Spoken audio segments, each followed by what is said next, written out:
तैयार होते हैं वन के लिए। सुमित्रा ने भी आज्ञा दे दी। सुमित्रा कहने लगी अपने भैया के साथ में जाओ, लेकिन पत्नी से जरूर मिल के जाना। लक्ष्मण उर्मिला के पास गए।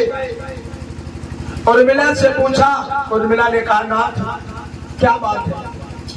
लक्ष्मण कहने लगे देखो, हम अपने भैया की सेवा करने के लिए 14 वर्षों के लिए जा रहा हूं। धन्य है वो उर्मिला।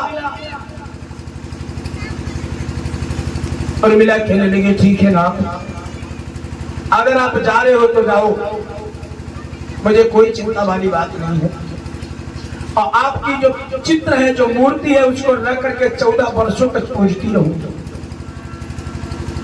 तो लक्ष्मण कहने लगे अगर कोई दिक्कत हो हम तुम्हें ले भी चल सकते हैं, तो मेरे साथ चल सकती हो। और उर्मिला कहने लगी नहीं स्वामी, अगर मैं आपके साथ में बन के लिए चलूंगी तो फिर आप अपने भैया और भाभी की सेवा नहीं कर पाओगे, इसलिए मैं चाहती हूँ कि मैं यही रहूं और तुम चले जाओ अपने भैया और भाभी की सेवा करना।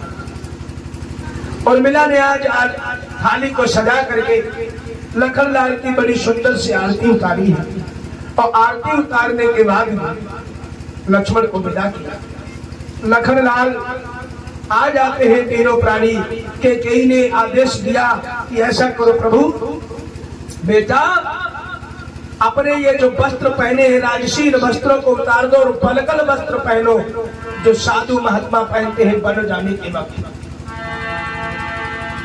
राम के लिए जब वो पलकल वस्त्र मांगे तो प्रभु श्री राम ने लक्ष्मण भैया ने पहन लिए। आया सीता का नंबर। सीता ने जिस समय वो साड़ी हाथों में उठाई, आज पूरा दरबार लगा हुआ है।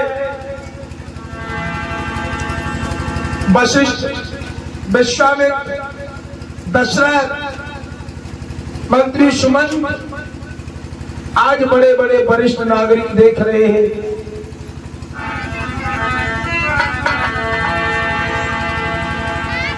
सीता कहने लगी कि भैया मैं तो अपने पति के लिए तपस्विन हूँ। जैसे ही वो साड़ी उठाई तो तुरंत ही लोग कहने लगे बेटी तुम तो हमारे लिए बहू हो और बहू ही बनी रहो। ये ना कहो कि हम तपस्विन हैं। सबके कहने पर भी सीता कहने लगी जब हमारे पति दुखी भी हैं तो मैं भी दुख में ही अपना जीवन व्यतीत करूंगा। धन्य पतिव्रता स्त्री आज अपने पति के दुख के साथ सम्मिलित होने के लिए तैयार हो जाती है।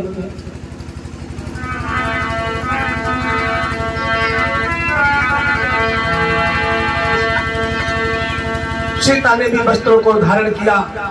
अब तीनों लोग तैयार होते हैं। जैसे प्रभु श्री राम वहां से चलने के लिए तैयार होते हैं तो महाराज दशरथ कहने लगे बेटा राम रुक